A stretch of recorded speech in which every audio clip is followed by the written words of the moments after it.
Next question. Hi, Jocko. I've been listening to you ever since I first heard you with Tim Ferriss. I've been considering jiu-jitsu. Man, jiu-jitsu day. Same thing, yeah. Ever since hearing you guys talk about it so passionately. However, I've had shoulder surgery, labral tear, in the past, and some issues with bicep tendonitis. And I'm worried that a grappling sport might make me prone to injury again. Would you recommend jiu-jitsu for someone like me? Thanks in advance for taking the time and providing your advice. So there's another form of jiu-jitsu, actually, that I don't talk about very much, but it's definitely a feasible thing for a situation like this, and that's learning jiu-jitsu. Yeah. Right? Learning jiu-jitsu, learning the moves, drilling them, gaining the understanding of how they all fit together, and then only sparring in like a really controlled environment. And by that, I mean highly skilled instructor that isn't going to hurt you or let you get hurt doing something stupid. And that will provide you with enough resistance so that you know moves are going to work, but not taking it to full on level 27, bloodbath battle. And unfortunately, this situation is very likely, and I've seen this before, I'm sure you have too, where you get somebody that maybe they had an injury, or maybe they are in some job where they can't get hurt, Oh, right. And so, or an older person that doesn't want to get hurt because they're in the middle. So I've seen people do this before. What they do is they basically take jiu-jitsu, they take private jiu-jitsu classes, and they only roll with the instructor, and they learn moves, and they learn how to put together. That's one way to do it, is you just find a good... Now, I've heard nightmare stories about this too, where the jiu-jitsu instructor feels the need to prove himself, which is just pathetic. Yeah. There's no way. When you go in and you tell an instructor, hey, I've got a bad shoulder, I've got a bad knee, I've got a bad neck, I've got a bad back, whatever you tell them, and you say, look, I just want to learn the techniques and learn how to apply them in a very fundamental way. I'm not here to compete. I have no ego and I don't want to prove anything. I just want to be more knowledgeable. The jiu-jitsu instructor should be more than happy to take you on board and let this, do this. You can also do it because jiu-jitsu private instruction is very expensive.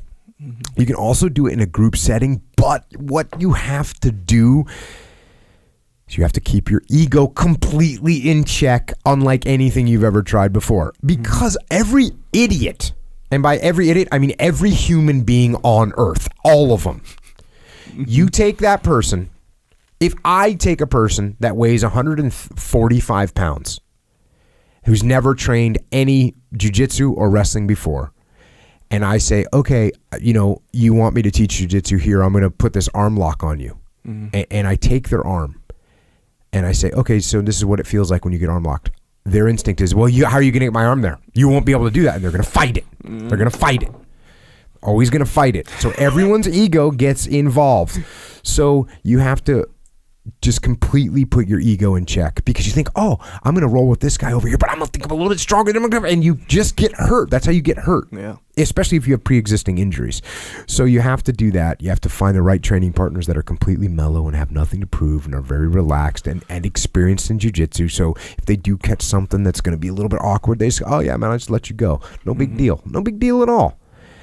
And you do that, and then you slowly, very slowly escalate over time. Once you know and understand jiu-jitsu, you start to go a little bit harder, still keeping your ego in check and all that. Now, if you do that, you should be able to get into jiu-jitsu over. I'm not a doctor. I don't know the condition of your labral tear, so I don't have the authority or the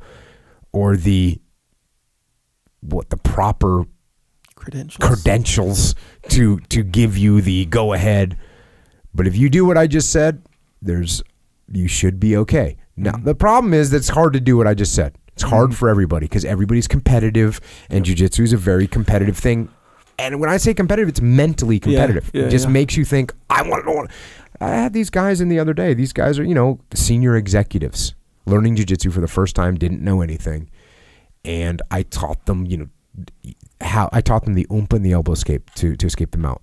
I told them to go through them, like just to practice the move on each other. They do 6 minutes of it. They come. I could call them back in the middle. They're sweating. Some of the pairs are sweating because they were having a level 7 battle. Yeah. And these were, again, 45, 50, 55-year-old executive type people. But you try and teach them a move and they want to fight. Yep. So that's what you got to be careful of. And, you don't want to you don't want to worse your injuries. You don't want to have other sports impacted. You might enjoy surfing or whatever, playing another sport, basketball, and you ruin it. And now you can't play because you did jiu-jitsu. I don't want that to happen to you. But you can do jiu-jitsu in a controlled way that you shouldn't need to get hurt. But you need to keep your damn ego in check. Agree. Yeah. And another thing that seems obvious, I think, but apparently is not as obvious. Like, how you have, labral tear, especially if you had surgery.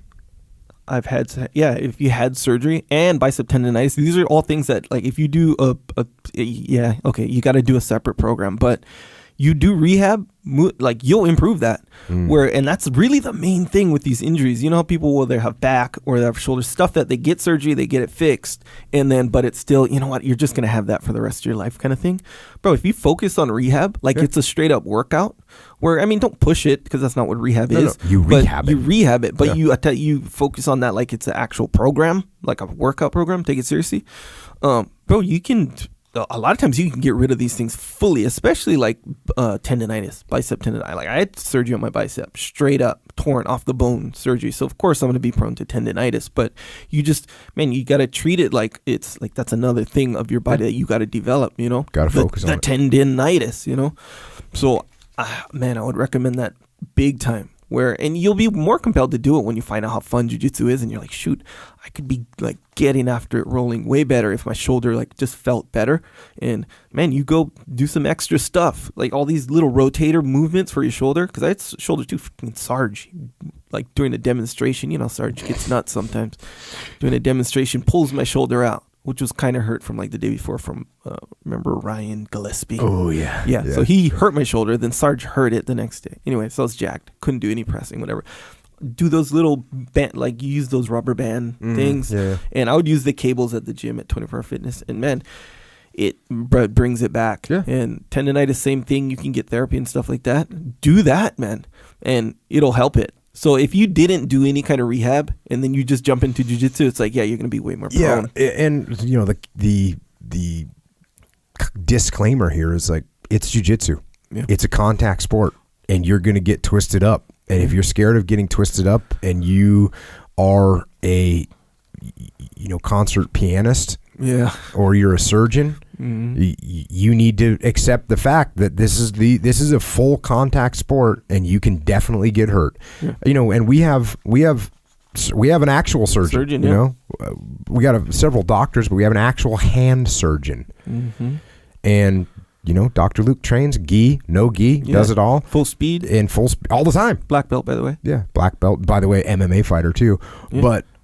But yeah, he knows the risks. He's cautious. He tapes his finger. He just... Yeah, take the precautions. But you take the precautions, and then you accept that there is a level of risk. I trained for 5 years, and I hurt my finger, a couple weeks ago. Dang, bro. And I just hurt another finger. These things happen. So what are you going to do? Yeah. You're going to not train? That's a possible. It's kind of an option, I guess. Yeah, it's kind of an option, but you can train in a method that you are a lot less likely to get hurt, and you can go so far in the spectrum of not getting hurt that you could really get that possibility of getting hurt to an absolute minimum. Yeah. And that's what I say. If you're training with a black belt instructor and you're just doing privates and you guys have a really good understanding, your chance of getting hurt are pretty small. Yeah. Yeah, fully. But yeah, if you let that keep you from doing it, I think you're doing yourself more harm than good. And that goes for anything, that's a good really. Point too. It's like, dang, if you have to go to the post office, but you're scared of the statistics of car crashes, so what do you do? Not go to the post office? Bro, you got to mail that thing, Yeah. You got to get it done. True statement. Next question. You got to mail that thing, Echo. Or whatever, whatever the case may be.